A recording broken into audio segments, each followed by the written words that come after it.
Hello, everybody. I'm like hungover, right? I don't drink anymore, very rarely. But I went to a concert. I don't like the word gig; it pisses me off. So I went to I went to a concert last night in Bristol.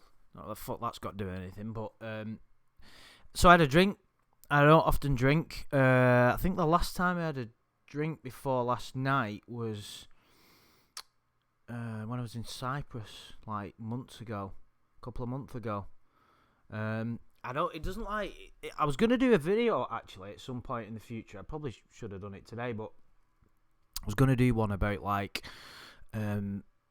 Lorne's alcohol abuse and alcohol in general as part of the like life lessons video series that I've been doing. But I thought, like, like when you're hungover and you can't function properly, it's like I can't do what I'd normally do, which, is do something productive. Like I can't read at the minute because my head's banging. So that's out of the window. I'm not playing computer games, and I've already been. Anyway, there's not much, but what I would normally do to occupy my time, a lot of things are out of the question. So I thought, I went, just for anybody who's interested, the concert I went to, there's a guy called Tom Misch, who's like an English guitarist, kind of jazz, bit jazz. Anyway, just check him out. Fucking really, really good. Get music recommendations and everything on here, don't you? Anyway, this is going to be a bit all over the place because I'm going to lose my train of thought quite easily. But people love Lorne rants, don't they? So yeah. So what I kind of wanted to focus on, because obviously we did I did the stream with Shins Koala and Tiffany. I think the video went down quite well. Really, I could see comments from people in the chat that I have a lot of time for, and they were quite complimentary of it. I think it was a kind of well-rounded discussion. It got me kind of thinking. It's bizarre. I was explaining to somebody at work the other day. I was kind of like, I'm in this kind of new role, so I'm getting to know, new colleagues and whatnot. And we chat about, obviously, you tell them what you do and stuff like that. And I was telling him about my YouTube channel. He had to listen to it and that. And I was trying to explain to him why I'm interested in it. And it was really difficult to do. I don't have to. It's just very, very strange. Like he said, I can't remember how it got brought up in the top. I'll tell you what it was. It was like he said, "What did you do on Friday night?" And I explained to him about this in the stream. And obviously that naturally comes on to, he said, "Oh, what are your videos about?" And I explained to him, and he didn't quite get it. And I don't know whether I didn't explain it. It's not like he looked at me like I'm some kind of freak, which some of my friends actually do, if I'm being honest. They're like, "What the fucking planet are you on?" They can't get their head around it, and it obviously made me think about Lorne's bizarre sort of cult status, if you will. I've done videos before. I think it was probably on my old channel, sort of talking about why there's an interest in him. It's very intriguing to even. It's intriguing to be intrigued by it. Or it's intriguing to discuss why you're intrigued, is probably a more accurate way of saying it. So, we all like the teacup thing. It's, I know people that, like, one of my friends introduced me to that show years and years ago. It was probably about 10 years ago. And he said I think the way he worded it was it's what was it he said now? I think he said something along the lines of it's strangely alluring or something along them lines. I was like, fucking hell, yeah. Watching these people get busted. And there were loads of them. And if you think about it, how many bizarre characters are there? How many outstanding characters are there? Outstanding as in, they stand out. But what I mean is, like, outstanding can be used to signify importance or credit. You know what I mean? But outstanding as in, what's the word? Kind of memorable. Intriguing characters for all the wrong reasons. But the good thing about it, as we've said before, is that it is people from all walks of life that are interested. That get caught on the show. I think that's one of the things. I think if you think back to when you first started watching it, I don't know about yourself, but I'm pretty sure that most people will remember that they were surprised by the broad range of people that got caught. So we have people at the bottom of the pile on the social spectrum, like, let's say, John Kennelly. Because he came across like a bit of a loser, really, didn't he? You got people like him right at the bottom of the pile who's not even employed and, doesn't seem to have much going on. I mean, not that, we know he could fucking have 12 businesses and £1 million in bank for all I know, but I highly doubt it.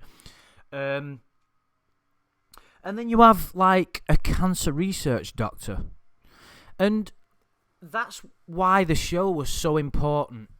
And I think Tiffany explained it to Lorne in one of the recent calls when she was trying to explain to him why it's important that they did that show, because Lorne, in his ignorance, thinks that it's all bullshit and that NBC shouldn't have been there. His main problem is that as far as he's concerned, he shouldn't have been on that show because he's somehow different when we know that he isn't. So that was, like, shocking for me. Like, wow, married people. I kind of feel naive, really, at the time to sort of not realise how big a problem it actually was. I think it's so important, the show, that it highlighted it in the way it did. And also, if you kind of turn that around, there's also a broad range of people that are interested in this subject. So in other words, let's look at the Lornographers, shall we say, or people that are interested in Lorne. If you want to say this community, I'm not sure how to quantify this community of I don't really understand, who is it? I find it a bit, online communities, I can't quite get my head around, even being totally honest. It's something that I've obviously been involved with because I talk to people that would consider themselves part of that community, but I don't really. I just like to make videos about it and speak to certain people. I've made some friends, you know what I mean? But we all have one thing in common, is that for whatever reason, we find Lorne incredibly interesting. He's developed, like, he's aware of this community. He references it quite a lot. It's a bizarre time to be a kind of Lornographer, if you want to, say that, because obviously this community, it's something that, like, I couldn't grasp, really. This so-called community, so-called cocksucker, is having a direct influence on his life. It's like, it's very strange if you think about it. It really is bizarre. It's like, you've got this guy who got caught on the show, and some people didn't think of him as memorable. And I'm not just saying this for the sake of it, to make it sound like the subject matter is more prominent as I'm going through it. He did stand out for me when I first watched it. No doubt, he was the most memorable one for me out of all of them. I'd probably say the Rabbi is probably up there. I think Lorne's footage and the Rabbi's is probably the two that I've watched the most. The Rabbi, for different reasons, in that I find that footage brilliant. I love the exchange between him and Chris. The words that were spoken, I like. It's got everything, that footage. The way he reacts at the end, and he nearly goes for Chris, and I might do another kind of analysis of that. I did it on my old channel, but obviously it went with all the other videos. So yeah, cheers for that. So with regard to why he stood out, and you know, I'm kind of repeating myself, which I often do in these videos. I think that it like I've said, it was the thing that stood out for me is even from that segment on the show. Even from that segment on the show, you could see that this guy, like, I love you so much, all this kind of stuff. He was like, wow. I got the impression that he genuinely thought he loved this girl. I wish I could marry you right now, because and the more that we're uncovering about his character, because of what Tiffany's doing, the great work that she's done, the darker he is. It's something that we'll discuss more in the future, but we did touch upon it in the stream. But I suppose it kind of like, you know, you watch that footage and you see the quotes that he's made from the chat log. I wish I could marry you right now because I would do it. That's so. Not that many others went that far. I don't remember any marriage proposals or anything like that in any of the other. You know, you get the odd one that will say that. And then, you know, you watch it and then he breaks down in tears. Nobody really reacted like he did. Nobody started crying like he did, and then it was a total humiliation. Some of the others just kind of walk out. You know, as soon as Chris gets there. Obviously, there's lots of others that are humiliated, but I don't think it was like Lorne. To his reaction was pathetic. It was like, this guy has been destroyed. This guy has been absolutely decimated, like obliterated. Good words those, aren't they? And it's the ultimate car crash TV, and we have to sort of acknowledge that we got a pleasure from that.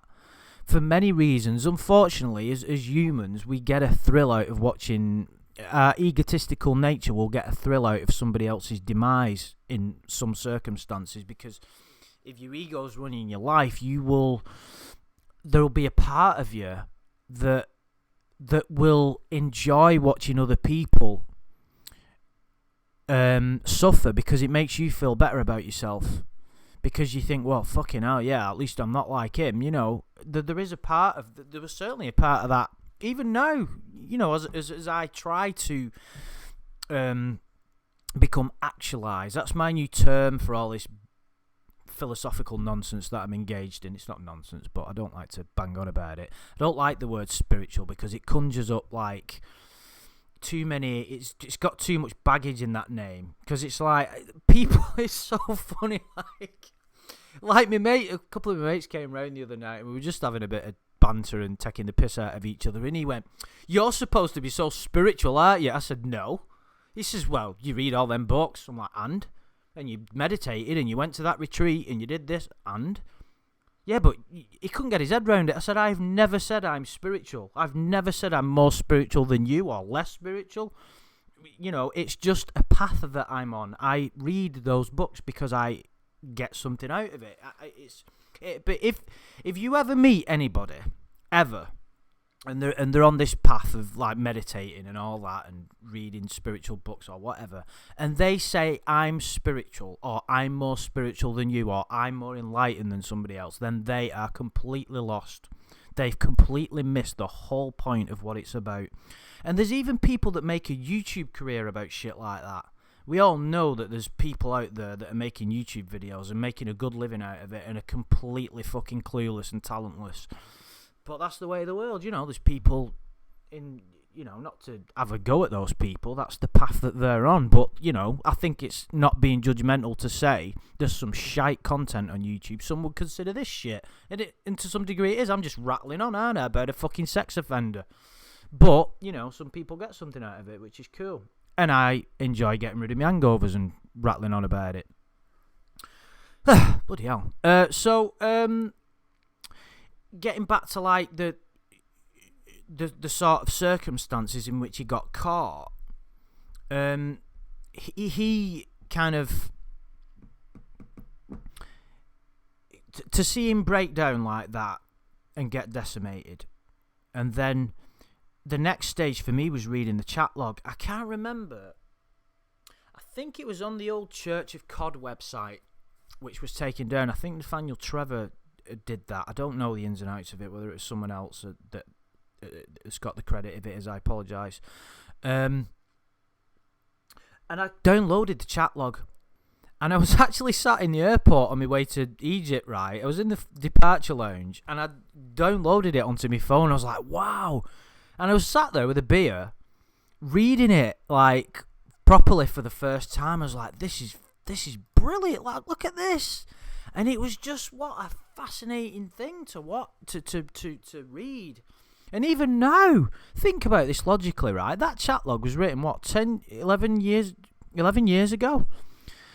And we're still finding new insight about it. We're still analysing it. Or I am at least. And it's fantastic. It's like, no wonder. So if you take that, let's just say the footage, you got the chat log, right? That alone would be enough to give, and then we've also got this as well. Sam Pendleton got it. So the interview footage then came out. Then we got like his lawsuits, and you read those lawsuits, and it adds a complete. So let's just say that you had the footage, this interview, and the chat log. You'd be like, wow, you've got shit. You've got a lot there to go on, haven't you? There's a lot of meat on that bone. Then you've got the lawsuits, right? And they add a whole nother element to it. You've got this guy who, as I've said, was obliterated, humiliated in a case which is open and shut. Open and shut. You know from watching that footage and from that show that there's no unkind editing. There's nothing that's been. You know that's what happened. He turned up because he wanted to sleep with that kid. And you know that he's guilty, and there's no getting around it. And he was completely humiliated, and he was broken down and taken apart piece by piece in front of your eyes. And then to top it off, he's carted away by the police and has guns pointed at him. It doesn't get much worse for a person. Your name is Lorne Armstrong. Then you read the lawsuits, and you're like, hang on a minute. This guy is saying that it's all NBC's fault, that they've ruined him, that he never meant to do it, that the decoy used female powers, that perverted justice are corrupt, that every single person is to blame except him. Maybe loosen that left one up. You read those lawsuits, and it's almost like that chat log never existed. It's like there's a completely different. It's like he's writing the lawsuit for someone who's like walking down the street, minding his own business with his headphones on, listening to some tunes, and gets bullied into a police car and stitched up for trying to chat up a 13-year-old girl. It's almost like a completely innocent person has got stitched up. There you go. And it's like I've done a couple of funny videos. So add that to it as well, and you've got a very interesting case study. You've got somebody who is caught doing one of the most, one of the worst crimes a human being can do is to harm a child. To get caught on national TV and then try and get out of it and say he didn't do it, and all the crazy things that lawsuit says.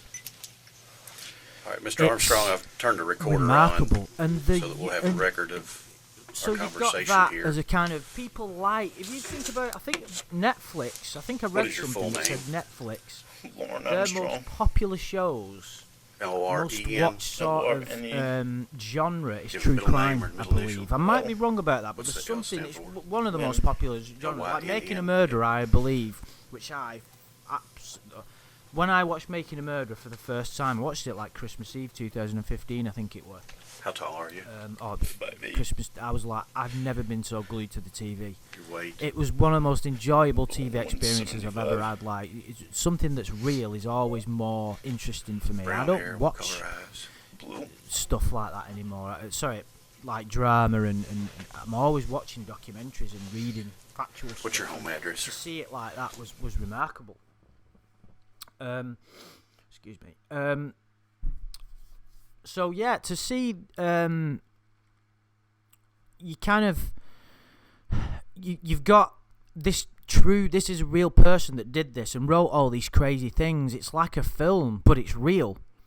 And you can find out more. The thing that the chat log was able to do was we were able to get a massive insight into this guy's life. I can't remember who said it. It might have even been Sam or someone. I can't remember. But what the chat log enabled us to do was we knew so much about this guy. What makes this person turn up and the zip code there where you live. Engage in that chat? What makes him do it? Why did he do it? Why did he think he was going to get away with it? Why did he say all these and then he comes up with like Mr. Penis and all that and delete your archives and precious and all these silly names and stupid bizarre speech. It's just absolutely mind-blowing. And then so you were able to gain an insight into his life, like we were able to find out that he'd moved. He didn't, he was slagging off his siblings.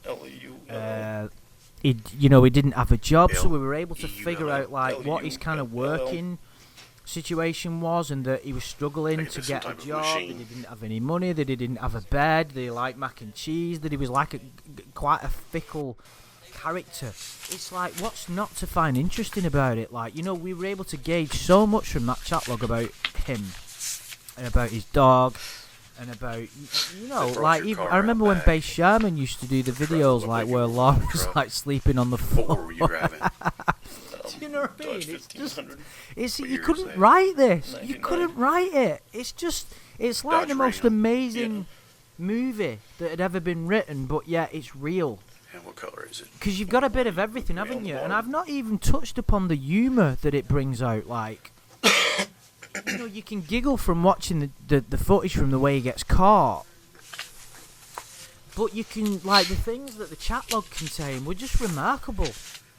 Absolutely remarkable. Mr. Armstrong, like, before we giving ask any genitalia questions, we're trying to talk nicknames to you here tonight. and the conversations that he was having with himself, or just a conversation with himself that went on for a month. Read your rights yet so far? And there's crazy things he got us to do, and are you anxious to touch my all that kind of stuff. Then you get the phone calls. I mean, what? Anything that you say, that's remarkable to listen to them. I remember listening to that phone call for the first time, and I'm pretty sure most people will agree that the most shocking thing from those phone calls request the court to appoint an attorney for you if you cannot afford to hire one.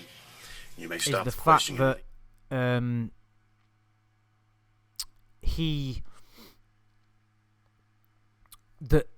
the voice of Kayla sounded like a 10-year-old, and you were like, "Oh my god!" And it was even more shocking that he wasn't detracted from it at all. He was like just carrying on. Do you know what I mean? It was incredible. It was absolutely incredible that like this guy had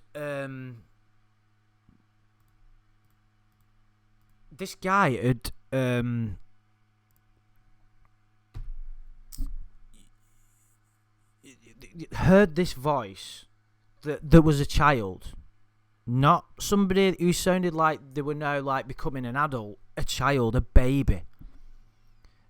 And it just didn't bother him at all. It's like, what on earth is this guy on? It's just remarkable. So you hear that. So you got the phone calls, you got the chat log, you got the footage, you got the lawsuits. The lawsuits just gave us another element to it. His delusions and the humour that we get from it, like the crazy things. He was bullied and harassed, and he unintentionally travelled to the house, and the decoy used her female powers, and you're thinking, I'd love to get into this guy's head, and you imagine what he was doing now, like, and what he did when he was in prison, and it's absolutely incredible. And it's not surprising to me, now that I've kind of gone over it, it's kind of helped me to sort of make sense of it, I suppose, is that think about like everything that we got, and then like there was the contact with him which started, and then we got the uncut footage. When I watched that uncut footage for the first time, what an amazing, like, experience that was to see it like that. I remember watching Ben Sherman's reaction to it. It was brilliant. His like mouth was open like a kid waiting for like Santa Claus to come down the chimney or something. It was just like incredible. It was just brilliant. And it just, and then we got like Amanda, new characters like Amanda James. Who's Amanda James? And that opens up, and then he's telling this ridiculous story about, and then and then Chris kind of says that you're one of those weirdos. To hear that was remarkable. And just think, right, I'm doing these videos now. I do these streams every now and again with various people, and I'm always meeting new people that are still intrigued by it. Obviously, there's there's the Ramona saga which went on, which there's no point fucking going into that. But initially, when I first heard it, I really liked it, and then I didn't enjoy it for reasons that I'll go into in more detail maybe in another time. And then there's the new, it's been carrying on for years, and now he's kind of like a different. It's very interesting what's happening with him now, because he's there's as we said in the stream on Friday, she's trying to break down these walls of delusion, but it's virtually impossible, because there's one thing like I expressed in the video on the stream on the other day, a few days ago, was that there's one vital element that has to be there for somebody to see the truth, and that's the willingness to see the truth. That will of wanting to be the best person that you can be, having that realization that delusion and all that is ultimately a waste of time. Now, most people live in delusion. Most people, to varying degrees, minor degrees. Some people are a little bit arrogant and think they're great and all this, and some people convince themselves that they've got a better job than they really have, or they've got, they're more popular than what they are. And some people do it the other way, when they'll look upon their life negatively and call themselves a failure, and they'll invent a narrative that serves to boost the ego. So it's not an unusual thing, but the level of delusion for him is greater than anything we've ever seen. And those walls of delusion, Tiffany did as good a job as anybody could possibly do, but it wasn't enough, because he's those mind patterns that are in place, you can't break them down very easily. Something's got to click in his mind, but I still find it interesting that he is only willing to go. He was not even willing to go so far. I find it very interesting that he still won't acknowledge it 100%. And I've said this many times, is that I don't think it's a defense mechanism for him. He can't own up to it, because it would mean the destruction of the ego that is Lorne. We all have an ego to some degree, so varying degrees. We all have not everybody. Like one of my mates is pretty egoless. He's very enlightened. Like he apart from when he's had a drink, but that's alcohol for you. That's why I don't drink anymore. I think it's fucking anyway. Never mind that. So yeah. To summarise, I'm still interested in the chat log. I'm still interested in his past, what made him become what he is. It's like the Chris Chan situation, like that. Gio Samuels does some brilliant videos about him. I'm not as interested in him that much. I did go through a little bit of a phase of being interested in him. Me and Adam did a few videos about him, but my interest waned quite dramatically. But with Lorne, it kind of never has really. It's bizarre. It really is, and there's people that really kind of their whole life revolves around Lorneography. Mine, sometimes I go a few days. I mean, I don't think a week goes by when I don't have something. I don't talk about Lorne to some degree at some point to someone. I either do a video, or I'll have a laugh and a joke about it with a mate of mine, or I'll chat to somebody about it. I don't think there's like a week really, that goes by. Some people have some kind of involvement every day. It's very... I understand it. I mean, there's so much more to talk about, really, with regard to your relationship with pornography. It can teach you about yourself, because how do you feel about him? How do you feel about Lorne? Is a very good indication of where you are as a person. Do you hate him? Honestly, I know that hating anybody for any reason is ultimately destructive to yourself. I understand it. You know, if someone's really wronged you, but ultimately the only person you're hating is yourself, that person doesn't give a fuck that you hate them or not. And even if they do, it doesn't really matter. The only person that hate is affecting is you. And it doesn't mean that you want to like hug him and say, "Oh, it'll be fine, Lorne." You know, he's got to take responsibility. But his suffering is his life. He doesn't need anybody to exact vengeance on him. So it's interesting to like, how do you feel about him? Do you pity him? You shouldn't pity him, but pray for him. I don't mean to be preachy or anything, but you know, it does say like in the Bible, pray for your enemies. I understand what that means. It means pray for their enlightenment. Pray that they will see the truth. And that's the way that you dispel any karma. Because if you genuinely despise Lorne, where is that getting you? Is it nice to carry that around with you? It's like, do you know what I mean? It's like when I read the chat log and I go over it and I see what he tried to do, anger takes over, doesn't it? But in understanding why Lorne became what he did, that anger then disappears because you understand it.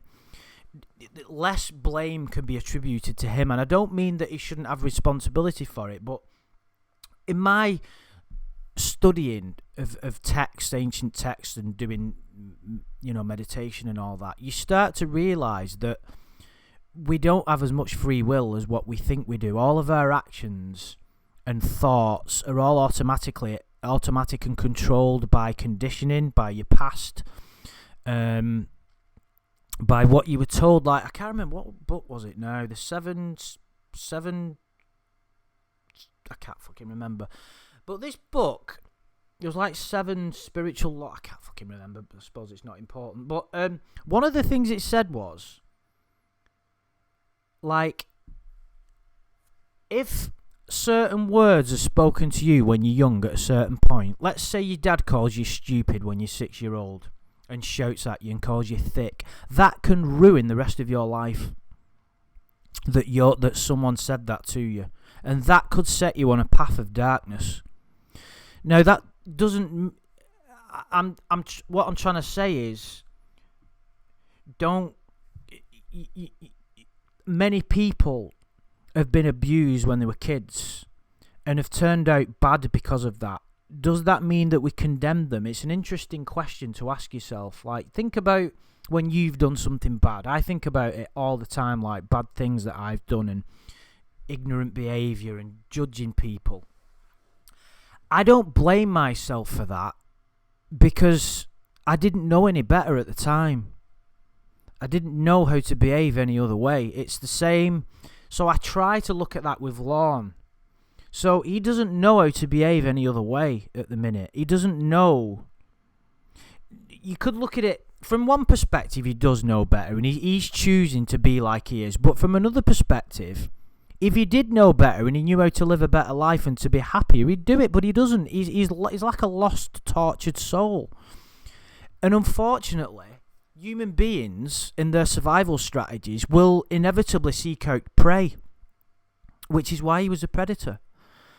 It's like there's a video on YouTube, which is one of probably the most difficult videos you could possibly watch. I don't recommend that you watch it, but I do because I think it's important that you don't shy away from things that happen in the world. There's a video of a baboon that's caught a baby gazelle, and this baby gazelle is like a little Bambi, one of the most cutest things you could ever see.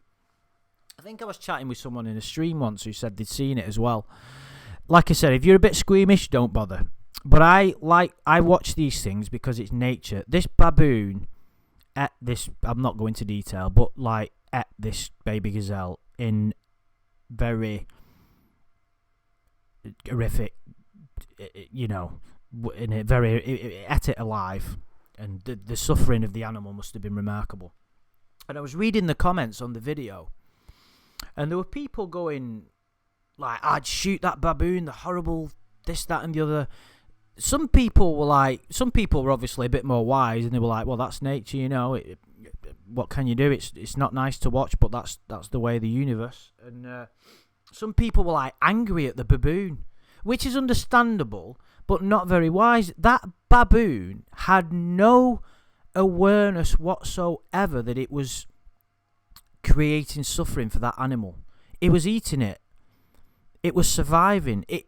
It's not even a part of its consciousness that it's inflicting suffering. Suffering isn't part of its consciousness. It isn't part of its reality.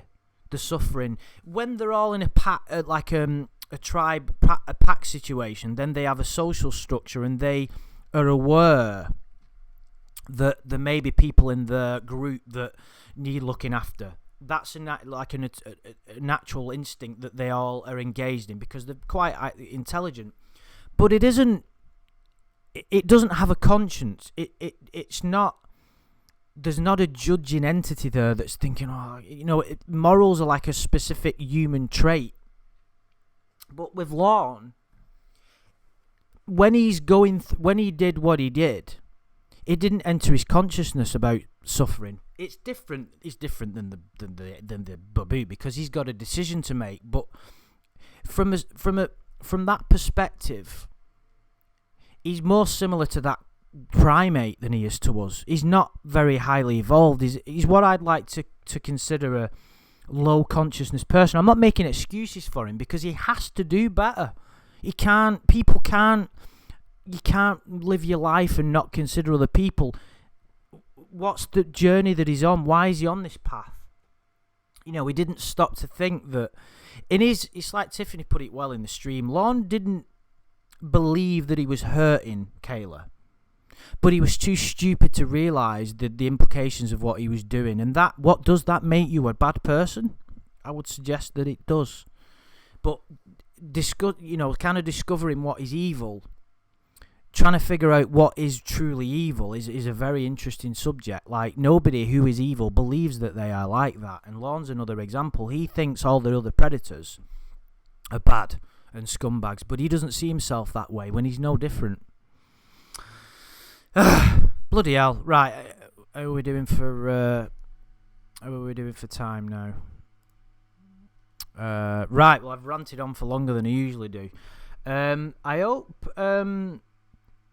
hope you've enjoyed this little video. I don't really do these that often anymore. So I hope you've enjoyed it. Please leave any comments, and there'll be a stream coming soon, I would imagine. Don't know when, but yeah, thanks for listening, guys. I hope you've enjoyed it, and I'll speak to you soon.